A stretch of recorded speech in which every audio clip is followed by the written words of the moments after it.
Every single business owner I talk to eventually asks me some version of this same question.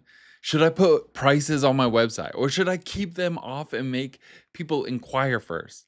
And if you spent any time at all around business content online, you've probably seen people argue both sides pretty intensely, right? There's this camp that says always show your prices. Transparency is going to build trust. And especially with younger generations who expect everything to be transparent now, you have to give them the number or they're going to walk, right? And then there's the camp that says never show your prices because pricing without context is meaningless. And you're letting a number do the talking before they ever get to see why you're different. And honestly, I sat in the middle of this debate for a really long time, going back and forth, putting prices up, taking them down, watching what happened. And what I landed on, and what I actually teach to everyone now, is a little bit of both, believe it or not. It's probably not the way you'd expect it though. So let me walk you through how I think about this because I think a lot of you are kind of caught in the same loop and I want to give you a way out of it. So here's what I think is actually happening for you potentially. You've been going back and forth on this for months, maybe even years in some of our cases. You add prices to the site, inquiries drop. So you panic and you take them off, and then inquiries pick back up. But now you're getting on calls with people who immediately gasp at your number. So you put pricing back up. It's so funny how this goes back and forth, back and forth. And I've done this too for years, honestly, is you're letting the price do all of the heavy lifting. Like you're putting a number on a page and then hoping that number with no context and no relationship and no story around it somehow communicates the full weight of what you actually do. But the reality is, when someone lands on your website cold and sees a number, all they have to evaluate it against is the number itself. They don't know you, they don't know your process, they don't know what makes you different, and they don't know why your work costs what it costs versus the person two scrolls down on Instagram, right? So the number ends up being the loudest thing on the page, even if you didn't mean for it to be. And honestly, that's the thing that quietly shifts everything for me. The job of your website isn't to give people a number. The job of your website is to show them the value of what you do outside of money, to show them what you actually do, who you do it for, what makes you stand out, what it feels like to work with you. Because if you let price do the talking, price is always going to win. So here's the way I think about it now. There are basically three stages where a lead encounters pricing in your sales process, and each one is doing a totally different job.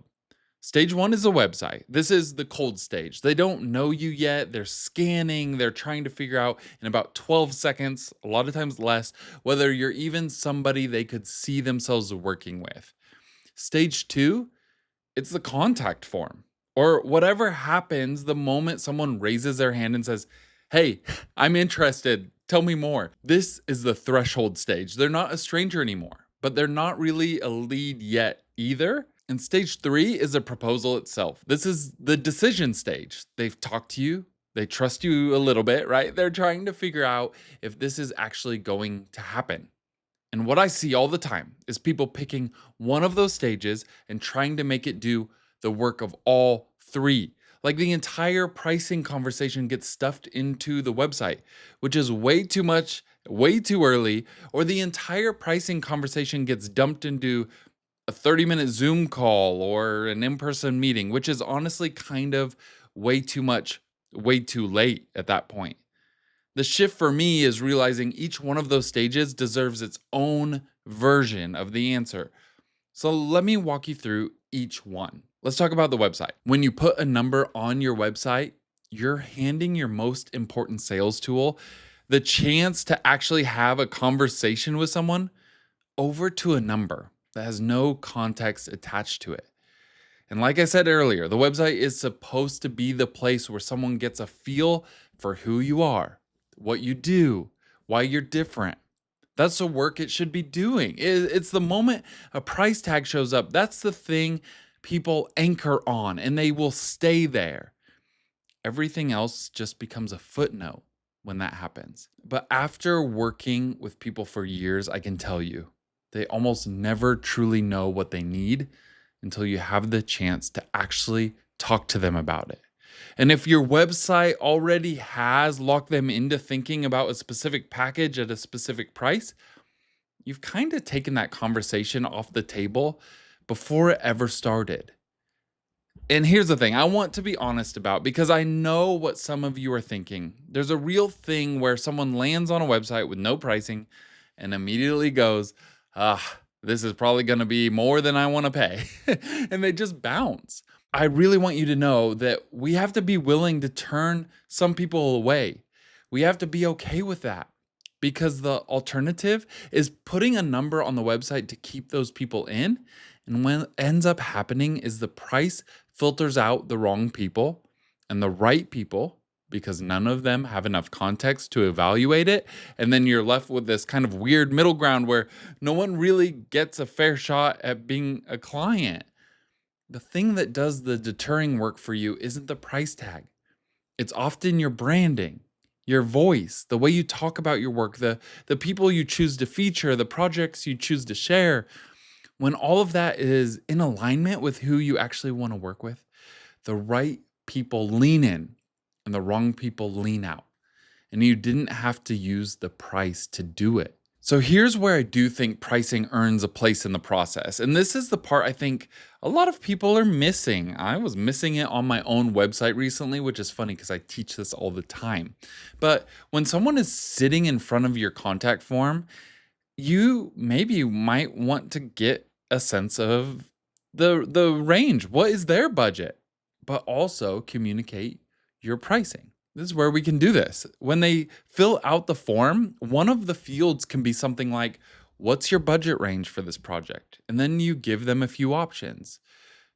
It could be 3 to 5,000, 5 to 10, 10 to 20, whatever is true for the kind of work you do, of course. And the reason I love this, and this is honestly the bigger thing for me, is the contact form is a moment a website stops becoming a one-way conversation. It starts to become a two-way one. The contact form is the first dialogue.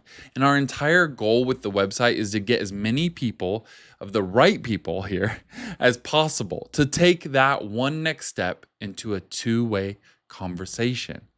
So anything we can do in that contact form moment to help somebody feel comfortable taking the next step, that's where pricing actually pulls its weight. The budget drop down does that without ever putting a cold number on a public page. So I want to mention this stage, even though it's not always going to apply to you. And this is the one a lot of business advice online treats like it's mandatory. And I don't think it is. It's the pre-call resource, right? It's a PDF or a Loom video or some kind of sales page.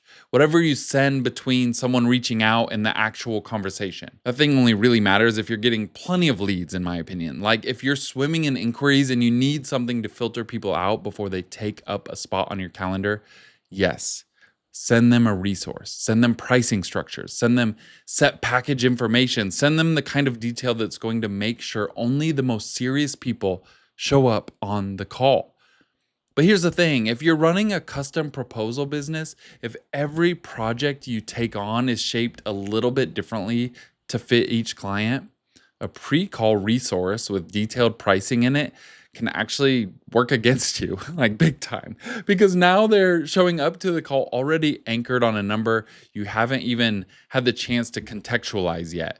And again, you don't know what they need until you've talked to them.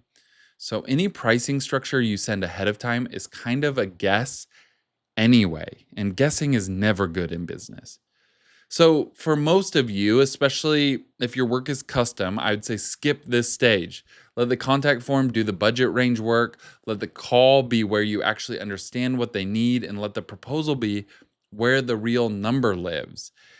And then we have the proposal. And honestly, this might be the most important part of this whole video, because this is the only place where the actual number for the actual budget shows up.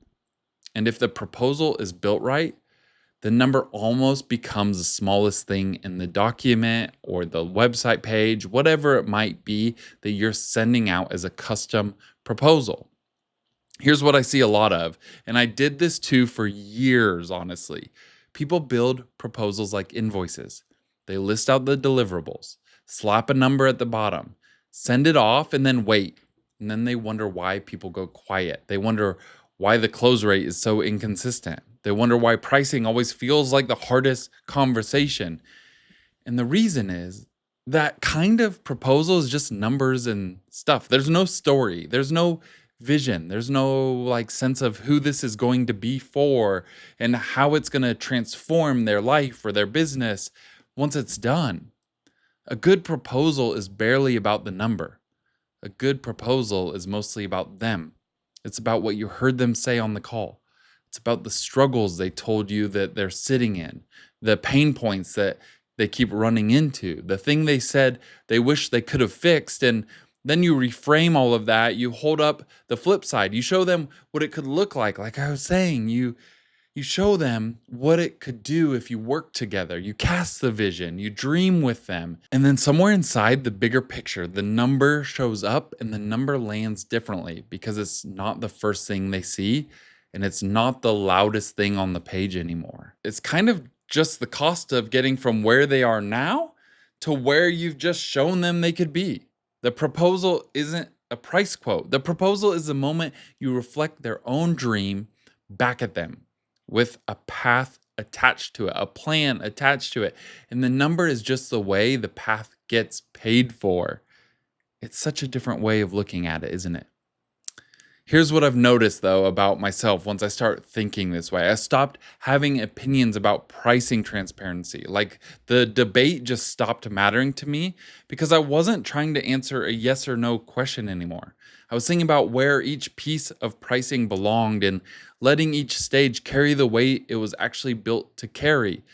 And as business shifts, sometimes your ideas shift. And honestly, the bigger shift though is what's emotional. I stopped feeling weird about people not seeing my prices on the website. I stopped feeling like I had to justify the number every time. I started showing up to calls, knowing roughly where someone sat budget wise, having had a chance to actually understand them before pricing even entered the picture, and then writing proposals that felt like they were about them and not about me. And the calls just got better. Not because I changed how I talked about money, I changed when and where and how money got introduced in the conversation. So if you want to actually try this, and I really think you should, even just a rough version of it, here's what I would do. Go look at the pages you have and ask yourself, is this showing them the value of what I do? Is it showing them just a price? If it's mostly price, rework it so it's mostly value. And second, add a budget drop down to your contact form, 3 to 5 ranges, but get that information into the form so you're not flying blind into the call or the meeting.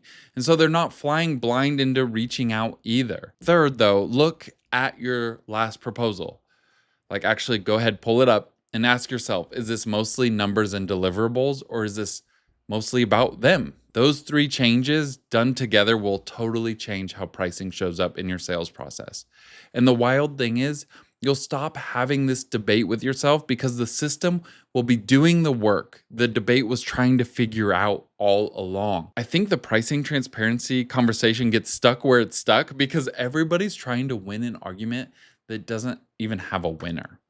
Every business is different. And honestly, the longer you spend on the wrong question, the longer your sales process is going to feel kind of broken. The shift for me was realizing pricing was never a yes or no question. It was a sequencing question.